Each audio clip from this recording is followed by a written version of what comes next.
the Roman Republic. Once a beacon of power, it was now teetering on the brink of collapse. The year was 49 BC. Years of internal strife and corruption had taken their toll. The Senate, once a symbol of Roman might, was now a viper's nest of political maneuvering and self-interest. Powerful generals, their legions loyal, held sway over the destiny of Rome. The very foundations of the Republic were crumbling. The common people, burdened by poverty and weary of endless conflict, yearned for a strong leader. A leader who could restore order. A leader who could usher in an era of prosperity. Little did they know, a man was waiting in the wings. A man whose name would forever be etched in the annals of history.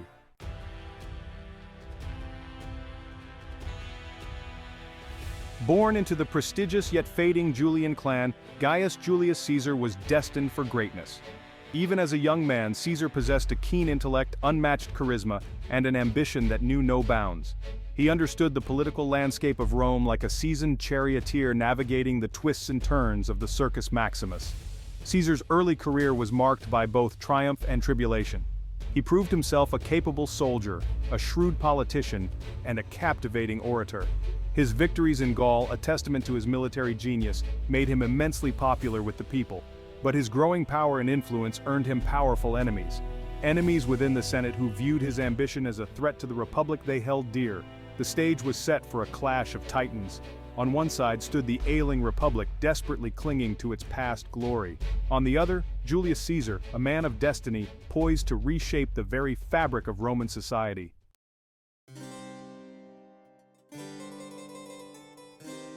Julius Caesar was born on July 12, 100 BCE, into a world of privilege and upheaval. His family, the Julii, claimed descent from Iulus, the son of the legendary Trojan prince Aeneas, and Venus, the goddess of love.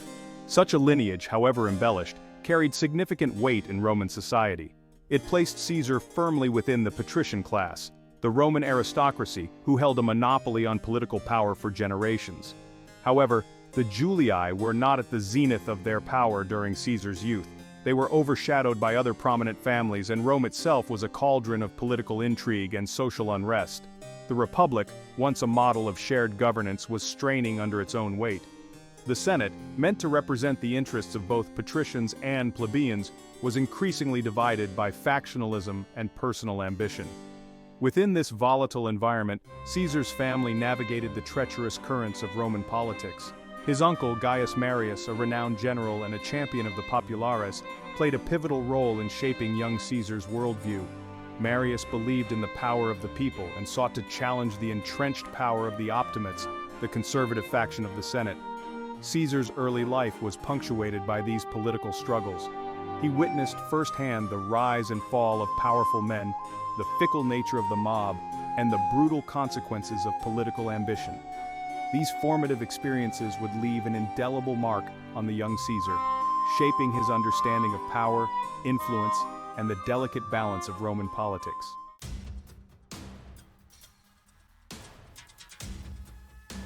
To understand the political landscape of Caesar's time, one must delve into the bitter rivalry between the populares and the Optimates. This wasn't merely a difference in political opinion, it was a fundamental clash of ideologies that cut to the very heart of the Roman Republic. The populares, as their name suggests, drew their strength from the support of the people. They championed policies that appealed to the masses, such as land redistribution, grain subsidies, and greater political participation for the common man.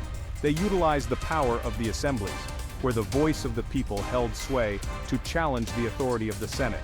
The Optimates, on the other hand, represented the traditional elite of Rome. They believed in the inherent right of the aristocracy to rule, and sought to maintain their grip on power.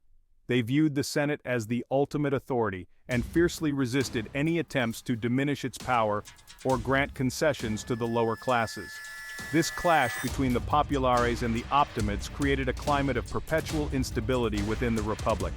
Political alliances shifted like sand dunes in the desert, and violence often erupted in the streets, and even within the hallowed halls of the Senate itself. It was into this tumultuous world that Julius Caesar was born, and it was a world he was destined to reshape in his own image.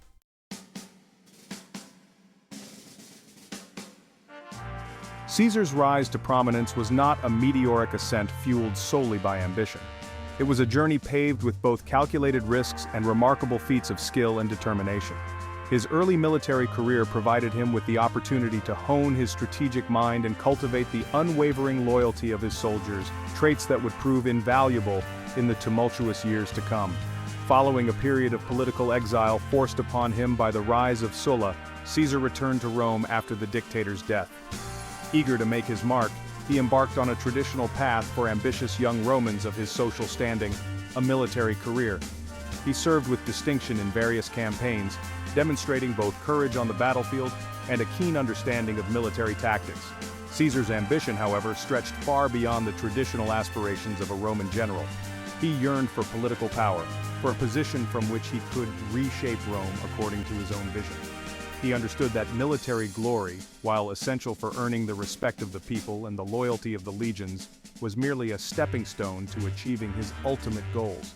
To this end, Caesar shrewdly cultivated his public image. He possessed a natural charisma that drew people to him, and he knew how to leverage his military victories to enhance his standing in the eyes of the Roman people.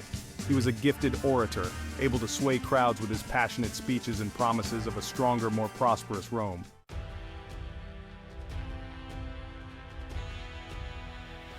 While Caesar's early military campaigns demonstrated his competence, it was his conquest of Gaul that truly cemented his reputation as a military genius and propelled him into the forefront of Roman politics. From 58 to 50 BCE, Caesar waged a series of brutal and ultimately triumphant campaigns against the various Gallic tribes that inhabited the region we now know as France. Caesar's Gallic wars were not merely a series of military engagements. They were a masterclass in strategy, logistics, and sheer force of will. Facing fierce warriors and a challenging landscape, Caesar led his legions from victory to victory, subjugating tribe after tribe and expanding Roman territory far beyond its previous boundaries. The conquest of Gaul was more than just a military victory for Caesar, it was a political goldmine.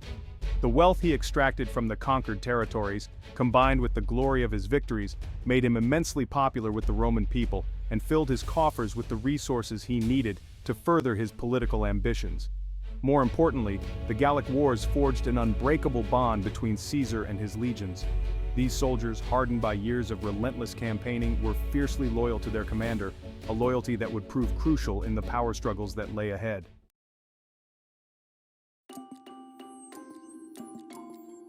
By 60 BCE, Julius Caesar had risen to a position of significant influence within the Roman Republic. His military triumphs had made him a hero to the people, and his growing wealth allowed him to cultivate powerful allies within the Senate. However, he also faced formidable opposition from those who viewed his ambition as a threat to the established order. It was in this climate of political maneuvering and simmering tensions that Caesar formed the First Triumvirate, a clandestine alliance with two other powerful men, Gnaeus Pompeius Magnus, better known as Pompey the Great, and Marcus Licinius Crassus, a man renowned for his immense wealth and political influence. The First Triumvirate was an alliance born of political expediency rather than genuine friendship. Each man had his own ambitions, and the alliance was, at its core, a means to an end. Together, they wielded immense power, controlling armies, influencing elections, and dictating policy within the Senate. However, the triumvirate was an inherently unstable arrangement, riven by personal ambition and mutual suspicion. The death of Crassus in 53 BCE, during his ill-fated campaign against the Parthians, shattered the delicate balance of power that held the alliance together. With Crassus gone, Caesar and Pompey, once uneasy allies, found themselves on a collision course that would determine the fate of the Roman Republic.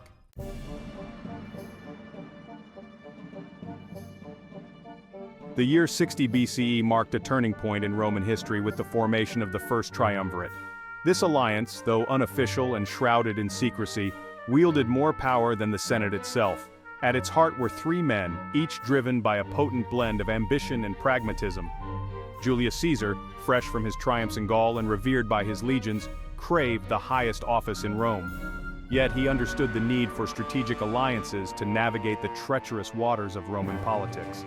Pompey the Great, a military hero whose star had somewhat waned, saw in Caesar a chance to regain his former glory and secure his legacy.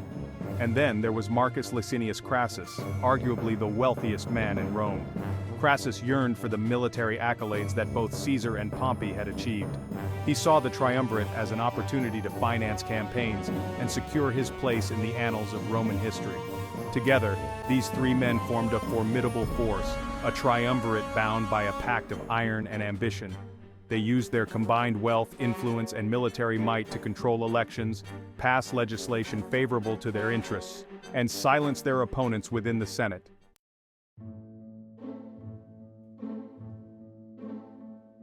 The first triumvirate, however, was an alliance built on shifting sands. Beneath the veneer of unity, suspicion, and rivalry festered. Each man harbored ambitions that inevitably clashed with the interests of the others.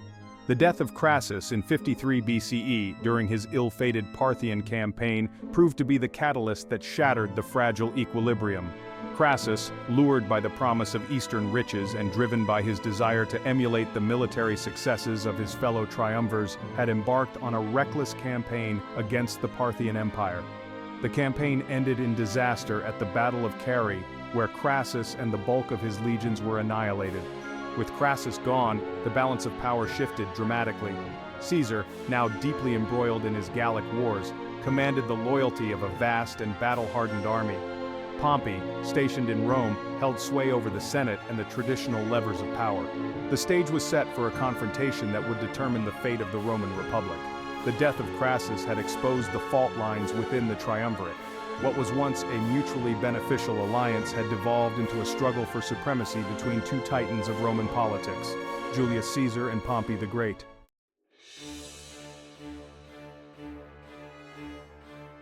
By 49 BCE, the Roman Republic teetered precariously on the edge of civil war.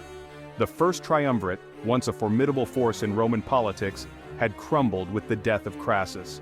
Now, two titans remained, Julius Caesar, commanding his legions in Gaul, and Pompey the Great, holding the reins of power in Rome. The Senate, under Pompey's influence, issued an ultimatum to Caesar, disband his army, and return to Rome as a private citizen. This was a calculated move designed to strip Caesar of his power base and expose him to prosecution from his enemies within the Senate. Compliance would mean political suicide for Caesar, leaving him vulnerable to charges of treason and corruption. Caesar faced an impossible choice: submit to the Senate's demands and risk annihilation, or defy the Republic and ignite a civil war. The fate of Rome, once the beacon of civilization, now rested on the shoulders of one man. His decision would have far-reaching consequences, reshaping the political landscape for generations to come. The tension was palpable, stretching across the Italian peninsula like a bowstring pulled taut. On one side stood Caesar, a general revered by his legions and adored by the people, poised to defend his hard-won victories and secure his political future. On the other side stood the Roman Republic, its once sturdy foundations crumbling under the weight of corruption, ambition, and the specter of civil war.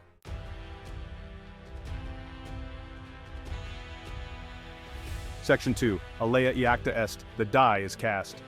The Rubicon River marked the boundary between Cisalpine Gaul, Caesar's province, and Italy proper. To cross this river with his legions was not merely an act of defiance, it was a declaration of war against the Roman Republic. It was a decision that would seal the fate of generations to come. On the night of January 10, 49 BCE, Caesar, accompanied by his loyal legions, stood on the banks of the Rubicon. The air was thick with anticipation, the silence broken only by the gentle lapping of the river against the shore. Caesar, his mind racing, contemplated the gravity of his actions. Turning to his men, Caesar uttered the now immortal words, "Alea iacta," estimated the die is cast. With these words he signaled his defiance of the Senate, his willingness to plunge Rome into civil war to secure his destiny. There was no turning back. The Rubicon had been crossed. As Caesar and his legions advanced into Italy, news of his actions spread like wildfire, igniting a firestorm of reactions across the Republic.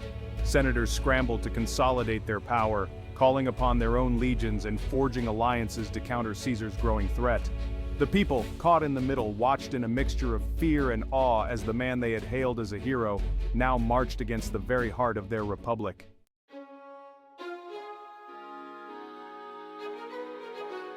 Section 3. Caesar's March on Rome. Caesar's advance on Rome was swift and decisive. His legions, hardened by years of campaigning in Gaul, were a well-oiled machine moving with precision and purpose. They outmaneuvered and outfought the hastily assembled forces sent to oppose them, their loyalty to Caesar never wavering. City after city opened its gates to Caesar, his reputation as a brilliant general and a charismatic leader preceding him. The people, weary of the Senate's corruption and eager for a strong hand to guide them, saw in Caesar a beacon of hope, a man who could restore order and usher in a new era of prosperity. Pompey, realizing the futility of defending Rome against Caesar's superior forces, fled south with his loyal senators, seeking to regroup and rally support against the man who had dared to challenge the Republic. Their flight left Rome vulnerable, ripe for the taking. Caesar entered Rome not as a conqueror but as a liberator. The people hailed him as a hero, their cheers echoing through the streets. The Senate, now decimated and demoralized, offered little resistance. Caesar, once a rebellious general, was now the master of Rome.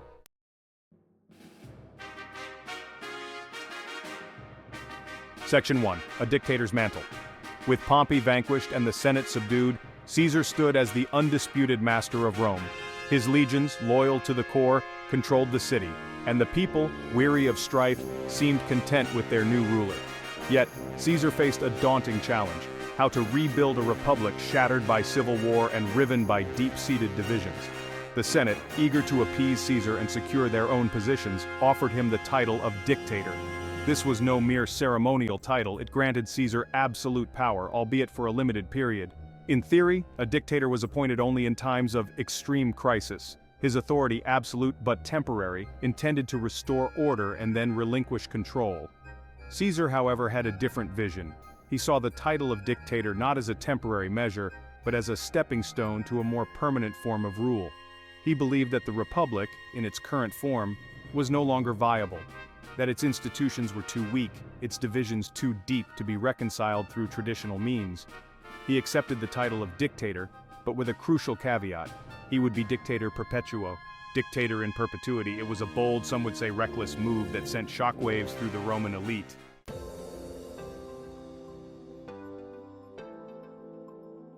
Despite the fears of the elite, Caesar was no tyrant.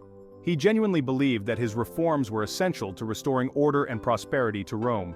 He understood that the Republic, weakened by corruption and inefficiency, could no longer effectively govern its vast territories or address the needs of its people. Caesar embarked on an ambitious program of reform, targeting everything from the Roman calendar to the distribution of land. He granted citizenship to people in conquered territories, expanding the reach of Roman law and integrating them into the fabric of Roman society. He reformed the tax system, making it fairer and more efficient, ensuring a steady stream of revenue to fund his ambitious building projects and social programs.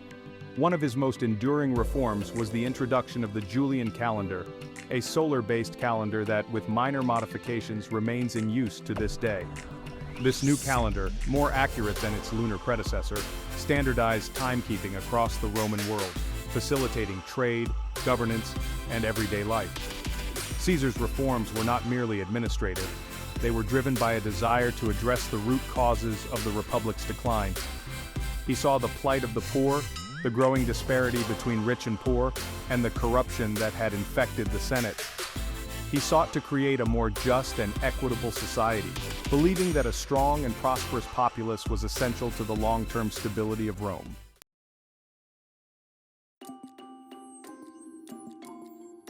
Caesar's reforms, though popular with the masses, had earned him powerful enemies. The traditional elite, the very senators who had granted him the title of dictator, now viewed him with suspicion and fear. To them, Caesar's consolidation of power, his disregard for the traditional norms of the Republic, smacked of monarchy, a prospect abhorrent to those who believed in the sanctity of Roman traditions. Whispers of discontent began to circulate in the shadowy corridors of the Senate. Conspiratorial meetings took place behind closed doors, fueled by rumors of Caesar's growing ambition and fears for the future of the Republic. At the heart of this conspiracy were men who had once been close to Caesar, men who had served alongside him in Gaul, men who had even benefited from his patronage. Gaius Cassius Longinus, a skilled general and a man known for his sharp intellect and even sharper tongue, emerged as one of the leading figures in the conspiracy. Driven by a potent mix of envy and a genuine belief that Caesar's ambition posed a grave threat to the Republic, Cassius began to recruit like-minded individuals to his cause. Among those Cassius approached was Marcus Junius Brutus, a young senator whose family lineage was steeped in Roman history. Brutus, a man of principle and conflicted loyalties, found himself torn between his friendship with Caesar and his belief in the ideals of the Republic. Caesar had been kind to Brutus, even forgiving him for his past support of Pompey. Yet Brutus could not shake the feeling that Caesar's ambition threatened the very foundations of the Republic his ancestors had fought so hard to establish.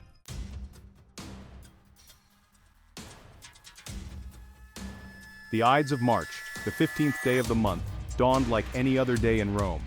Unaware of the plot against him, Caesar prepared to attend a meeting of the Senate at the theater of Pompey.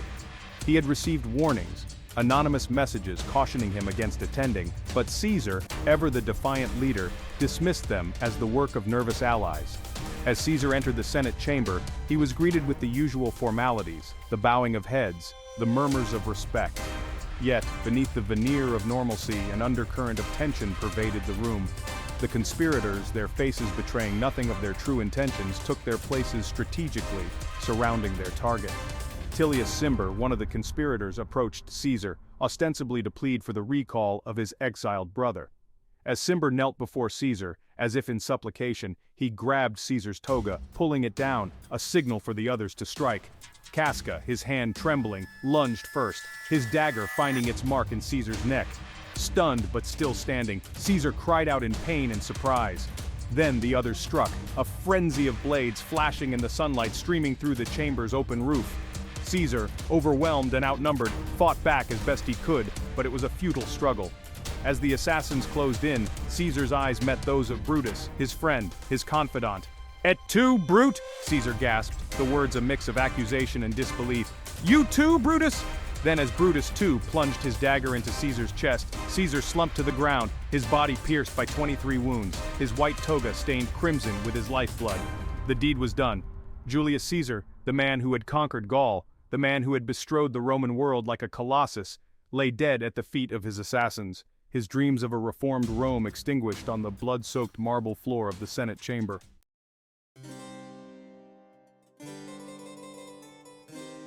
The assassination of Julius Caesar sent shockwaves through Rome. The conspirators, led by Cassius and Brutus, had hoped that their actions would restore the Republic, that eliminating Caesar would extinguish the flames of tyranny they believed he had ignited. They were tragically mistaken. The Roman people, upon learning of Caesar's assassination, were not filled with joy, but with anger and fear. They had seen Caesar not as a tyrant but as a strong leader, a man who could bring order to their chaotic world. His reforms, though sometimes controversial, had benefited many, and his death left a void that few could hope to fill. Rome descended into chaos. Riots erupted in the streets, fueled by grief, anger, and a profound sense of uncertainty. The Senate, deeply divided and fearful of the people's wrath, proved incapable of restoring order. The Republic, already weakened by years of internal strife, now teetered on the brink of collapse. The legacy of the Roman Republic, once a shining beacon of democracy and the rule of law, was now stained with the blood of its own citizens. The ideals that had underpinned Roman society for centuries, shared governance, civic duty, and the pursuit of the common good, seemed to vanish overnight, replaced by fear, suspicion, and the naked pursuit of power.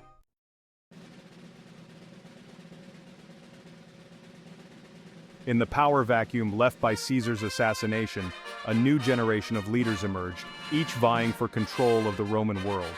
Among them was Octavian, Caesar's grandnephew and adopted son, a young man who had learned much from his illustrious relative. Octavian, a shrewd and ambitious leader, carefully cultivated his image as Caesar's heir, appealing to the loyalty of his legions and the affection of the Roman people. Through a combination of political maneuvering and military might, Octavian outmaneuvered his rivals, including Mark Antony, Caesar's former friend and general. In 27 BCE, Octavian, now known as Augustus, became the first Roman emperor, marking the end of the Republic and the birth of an empire that would dominate the Western world for centuries. Ironically, it was Caesar's assassination, an act intended to save the Republic, that ultimately led to its demise. The Roman Empire, forged in the fires of civil war, would bring Pax Romana, a period of unprecedented peace and prosperity, to the Mediterranean world. Yet the ideals of the Republic, those cherished notions of liberty, civic virtue, and shared governance, would never be fully extinguished. They would remain a haunting reminder of a time when Rome was governed not by emperors, but by its citizens, their voices echoing through the ages, inspiring generations to come to strive for a more just and equitable world.